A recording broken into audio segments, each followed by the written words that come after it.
Hi, guys, and welcome back to Conversation for Liberation, a podcast. This is our third episode,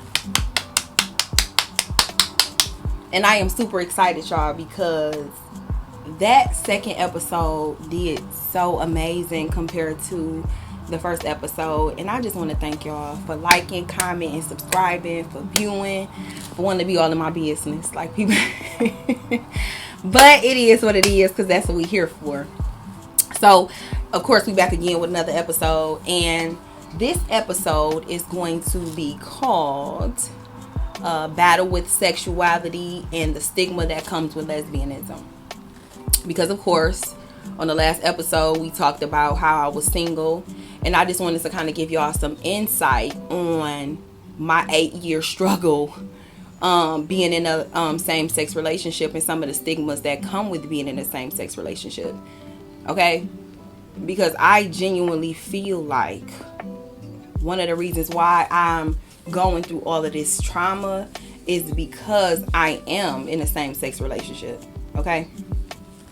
And I've been having conversations with people, and I just want to bring some real light and shed some real light on the fact that this is still a really big thing, guys. Okay?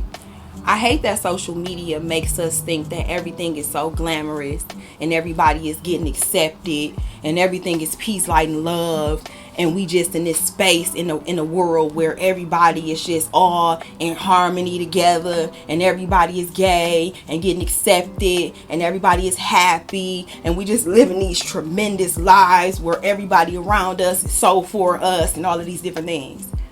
We have to stop being fake, okay? We have to learn how to be transparent about our struggles, because you never know who needs to hear the real, because people go through shit. And this is real shit. Like, okay, so let me start from where I feel like it's the beginning of my journey, where I started to really experience discrimination from my sexual orientation. Okay? So, me and Michi met in 2014. And we just hit it off. It just seemed like once we got to a certain point, our interactions and our outings became dates. We didn't even realize that they was becoming dates, but we just hung out and went with the flow. And that's one of the biggest fucking things. That's one of the biggest things that I wish people would realize, because people think that it's some type of unorthodox weird script to this shit where you just meet somebody, you know, of the same sex and y'all had this thing, and it's the same as if it was a heterosexual situation. We met each other. I was her hairstylist. We hung out. We ended up, of course, exchanging energy, getting to know each other, and we started dating. Same shit like everybody else. So I personally didn't even get the opportunity to come out and tell a lot of my family members, because of course it was the talk of the world, the talk of the city, the talk of the town.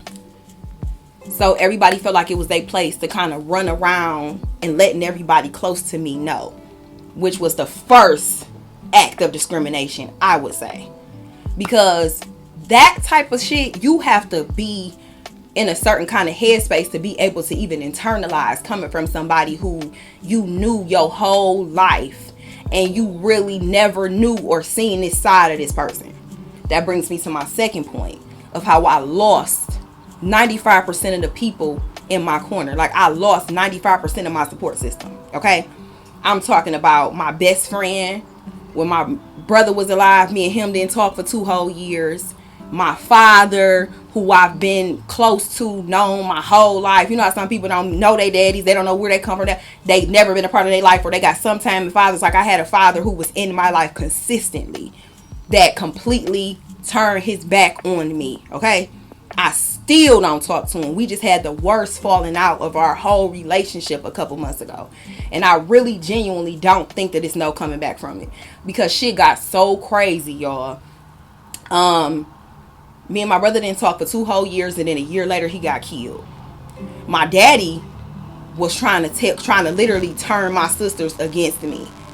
Now, I come from a family where my siblings are my life. Okay?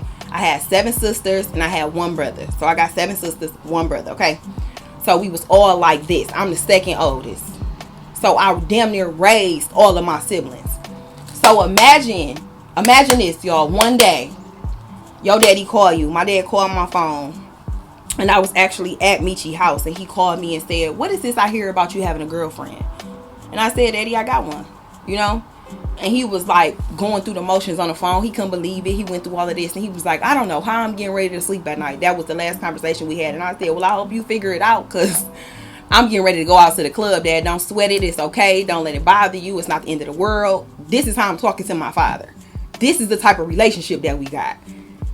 When I tell y'all the snap of a finger, everything in my whole entire life changed. All of a sudden, my best friend didn't like my girlfriend. All of a sudden, one of my best cousins, who was like my sister, just started acting weird as fuck. Like, it took me like 2 whole years, a year and a half, to literally just be like, okay, I gotta let her go. And I really grieved through that process because I literally could not believe it, y'all. I could not believe it. My brother ex-girlfriend ended up telling my sisters about it. I didn't even get an opportunity to tell them. They felt their own personal ways, but of course it didn't interfere with our relationship none, because those were my babies. But my daddy literally was calling their phones individually like, don't ever talk to her again. That's not your sister. So I'm going through all of this. I went through all of this for about 5-6 years, literally still going through it. It's still dwindling out of my life right now because it's so hard when you up against that kind of force in your life. Mind you, I'm telling y'all, I grew up with my father. All of my sisters, we all love my dad. Like, he like Superman to us up until now. And we learning more about him and just life in general as we get older, because shit like that, I could never look at him the same. Unconditional love is so, it's not that, you know. And so what people don't realize is that takes a strong toll on people's relationships. So I went through a series of depressive moments in my life. That's what I referenced in my book, where I was saying, like, I had battled with depression at certain times in my life, but I didn't know. Like, I didn't know what it was until my brother got killed, which was the most intense depression I have ever battled in my life. But being without my brother and being without my father was crazy for me. And just my whole support system, y'all. When I tell y'all, it got crazy quick. And all of this was because I was in a same-sex relationship. I'm trying to tell y'all, like, me and Michi, literally, like, we cannot have regular friends. It's like everybody learn that about you and they just don't see you other than a gay girl. Everybody comes around and try to live out their gay weird fetishes. They try to live out their gay weird experiences with you. Like, people don't never really understand that just because you in a same-sex relationship, it doesn't automatically mean that you have an attraction to every woman that you meet. It doesn't automatically mean that you're promiscuous. It's a real bad stigma with lesbianism, that when people believe that you are freaky, that you one of them people who get drunk and just want to have those type of interactions with everybody around you. And that's what you up against. And what people don't realize is that it's people who are in same-sex marriages, who are monogamous, who have families. You know, like, I just recently learned about one of my clients' real opinion about lesbianism and just homosexuality through a post on Facebook. And when I say it took me aback, because first of all, she has a gay sister, and her gay sister was on the post where we all was just commenting and trying to figure out what was the point of her posting something that homophobic. She posted a Gap ad where there were of 2 women and they had their 2 children with them. And she was just going on a rant like, I'm just so tired of seeing this. They keep putting this all up in people's faces. And I was just taken aback, y'all. Mind you, like I said, I never even felt any kind of way about people's opinion about it, because I just was trying to strive to just be so comfortable in my own skin. And I was open to the fact, especially experiencing that level of discrimination, that people would have their opinions. But this girl is really like, she was really like full blown one of my clients. And literally then told me about so many different things that she had experienced as far as same sex interactions. You know what I'm saying? Like she is a bisexual woman. You know what I'm saying? And to me, it's just so crazy. Like that really made me realize that if I wanted to really be a part of this, I had to really pick a side.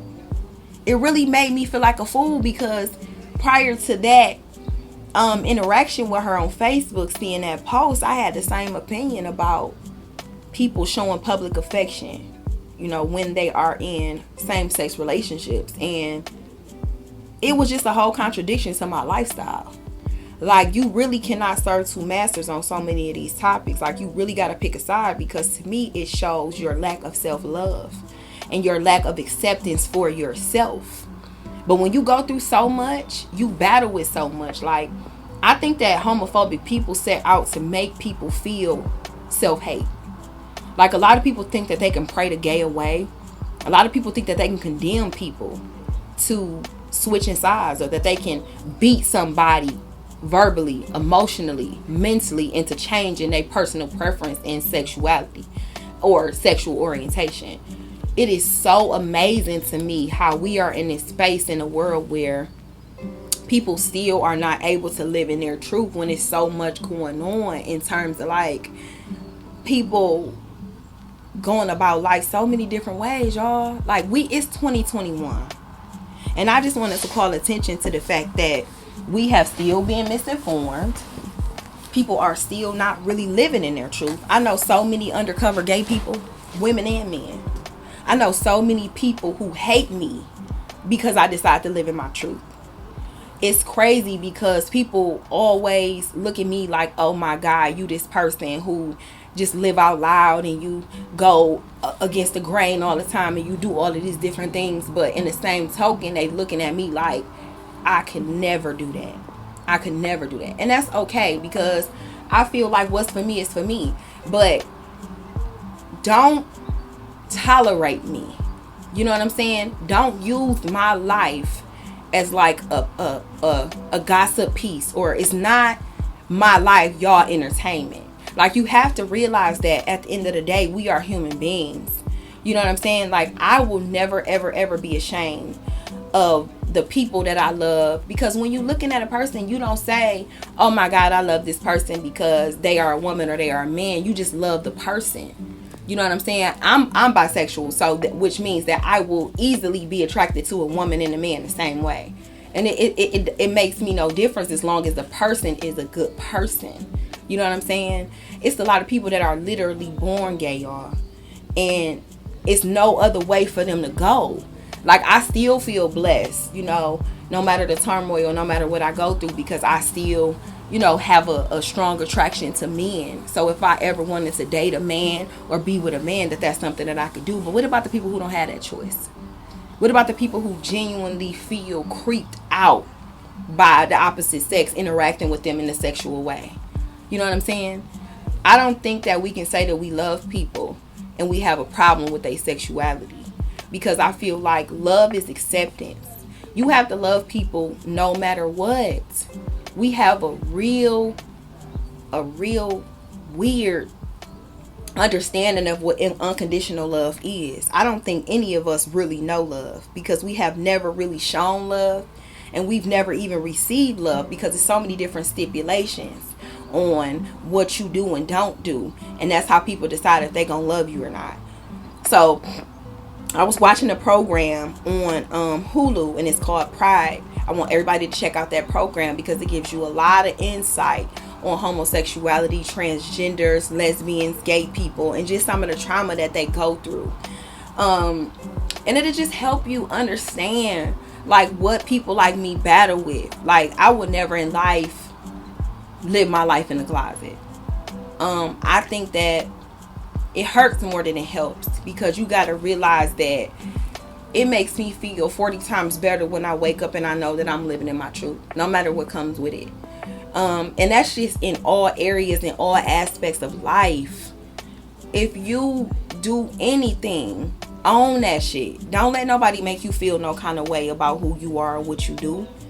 You cannot let people make you feel like you're wrong if you know that you're right. If you really believe in God and you understand that God put you here the way you are, and you align with your purpose, and you understand that the only way that you can pursue purpose is if you live to your fullest potential, then you don't let nobody else tell you that you're wrong for being yourself, okay? So I'm still in like a very, very strong battle, because just like I told y'all on the last episode, I am single. And I cannot help but to take accountability for the fact that I am single, because I've experienced so much turmoil internally when it comes to my sexuality. I recently went to therapy and I worked a lot on my daddy issues. I worked a lot on the grief that I experienced from losing my brother. I worked on a lot of the personal issues that just comes with being in a relationship, period.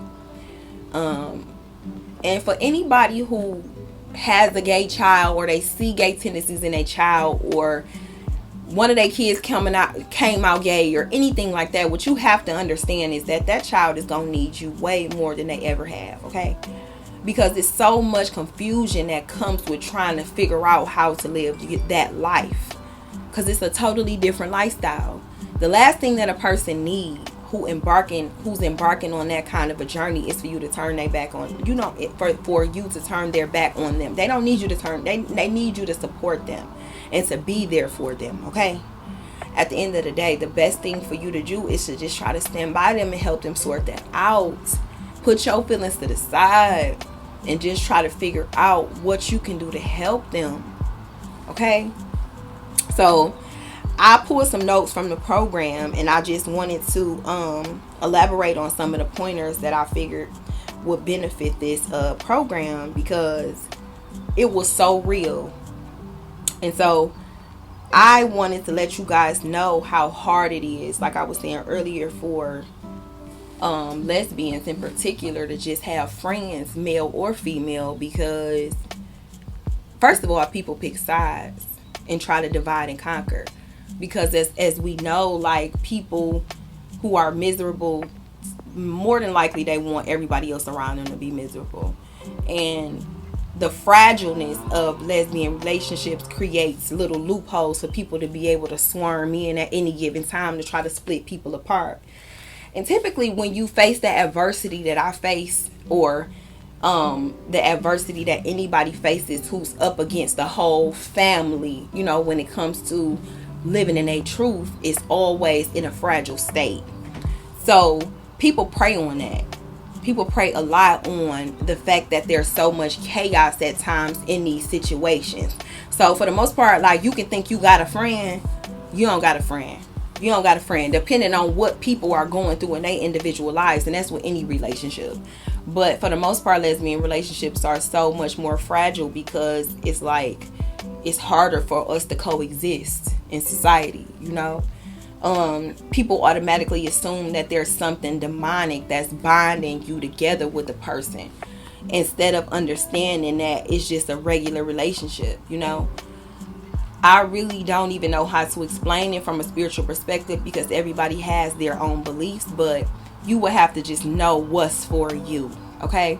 And like I said, go off the vibe of your blessings. Go off what God continues to show you in terms of that person. Don't look at nobody else's relationship. Just look at the fact that your blessings are tied into this person. You better emotionally when this person is in your life. This person completes you. You're more prone to be successful when you guys are at your best. And that's just advice that you're gonna need, because you're gonna have to fight for your freaking relationship. It's never gonna be a time where you in these relationships where you don't get overly sexualized. It's times where I was in my situation and I just couldn't even put myself there mentally to have those types of interactions with my partner, because it was always so much going on in terms of everybody else sexualizing me. So it automatically just makes you feel weird. You know what I'm saying?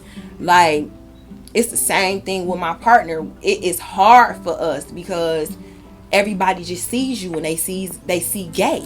They don't see like this person. They see you as a gay. It's the first thing they acknowledge you as, like, that's the gay girl. These the gay girls. you know. And what people don't know is that we don't see them and be like, oh yeah, that's a straight girl, or that's the girl who got this kind of boyfriend or that kind of boyfriend, or this the one with five kids or 10 kids. It's just not that type of situation. And so we automatically have to put ourselves in a position to be judged. We got to just be open to the fact that people are going to judge us and look at us like we crazy when we do regular shit that y'all do. It's so overwhelming. It's almost like me being in a situation where I would meet somebody, I would tell them, like, at any given moment, just be ready for anybody to switch up on you. You just got to be ready. So let me see. Let me pull something else. So one of the quotes that I got from the program was to, it says, stop fitting in, because even when you do, you really don't. So we have to understand that we are all made uniquely. Okay? This is just across the board. People have to learn to love themselves on another level. This, I can tell y'all something good about this shit. This right here pushed me to make me love myself. This pushed this podcast. It pushed Conversations for Liberation, the ebook, because I was so stressed out and depressed at certain times in my life that I had to really figure out how I was going to discipline my mind, how I was going to focus and maintain my sanity. Okay? So I will say that it's not for the weak, but if you get to a point where you solidify in this lifestyle, it's going to make you stronger. It's going to make you want nothing but good, wholesome, real people in your life. It's going to make you never settle for less. It's going to make you never want to have people around you who tolerate you and show fake love. Because you're going to be so good internally that you don't need it. You know, it's going to give you the discernment to really feel out people's energy and to help you understand like who really for you. Because there's going to be a lot of people who come around with the wrong intentions, just to kind of like spectate and see what's going on in your life, because it is so fascinating to people for some reason when you really able to like maintain this lifestyle and still be successful. It's fascinating to people that is two feminine women in a situation. Like, you will be surprised about how many weird ass questions that I've been asked in my life about my relationship and my sexual orientation, and people just act as if they don't even know what's wrong and what's right, because they look at you like you just entertainment. Like, people that we've met, males, never really took our relationship serious because they just think it's this fun thing. And that's the easiest way to get put on the outside, because you don't realize that we go through so much to be able to be happy in our own skin and with the person that we love, that it's like you protect that shit with your life. You don't let nobody play because you've been through so much. And so I don't know, y'all. I just hope that this helps somebody in understanding the stigmas that come with lesbianism. And we'll revisit this topic, of course, because there's so much more to say. I got a little lost because it's so real for me, which automatically makes it emotional for me because I'm a Cancer. So I got so lost in some of the topics and some of the explanations because I'm still going through a lot of these transitions in real time and building up my spirit from going through so much turmoil. I'm still separated from a lot of the people in my life, and it's hurtful. It's hard. It's hard when you feel like people just really gotta pick a side, because it's like people in your life that just will never accept you. And I don't want to fuck with people who fuck with people who don't fuck with me. I don't care who it is. And I don't think people should want to, because it just puts you in such a bad situation. And when it comes to this homophobic shit, people, they go to war about this shit. Like, it's so for real for people. Like, people will really put their blood, sweat, and tears in trying to diminish you as a person. Like, people with power, people with money, people with tribes behind them will go out their way to try to brainwash people into thinking that you are this demonic person who is spiraling out of control. So people don't really understand, right? picture that in terms of like survival. I always use this example of how like Beyonce is so successful because she has so many people who speak life about her. She has so many people who are so positive and so in love with her existence. Like that's like another level of manifestation. Like when people are so for you that every day, all day, they speak life about you, they streaming your music, they happy to hear your voice, they all of this positivity around you. Think about the opposite of that. Think about what you really up against and how many people send demons by the stuff they say about you. Like listen, it done got to a point, y'all, where I done seen my family members out in the world, people I grew up around, that I've been knowing my whole life, that act like they don't even know me. So this is why I created the book, because I really battle with a lot of people misspeaking around my name. So this is going to be a continuous fight for me as long as I choose to live in my truth. And so, like I told y'all, anybody that y'all know, that y'all love, who's gay, lesbian, transgender, any other kind of gender, is so much different stuff out here now. The best thing for you to do is to not alienate them. Don't overly emphasize about their sexuality. Support them. Be there for them, y'all. Do not turn your back on them, because them might be the very people that you might need in the long run. And I guarantee you their sexual orientation ain't gonna mean nothing. At the end of the day, you have to love people. Let people deal with their own sins. It's not for you to condemn people or to judge people or to tell people that they wrong or right. We all here to love each other, okay? And so I just wanted to come here once again and let y'all know that I'm here to be transparent once again. And this is what was on my heart. And definitely look at that program. It's called Pride on Hulu, and give me some feedback on that. Let me know how y'all feel about that. So I'll see y'all in the next episode. I love y'all.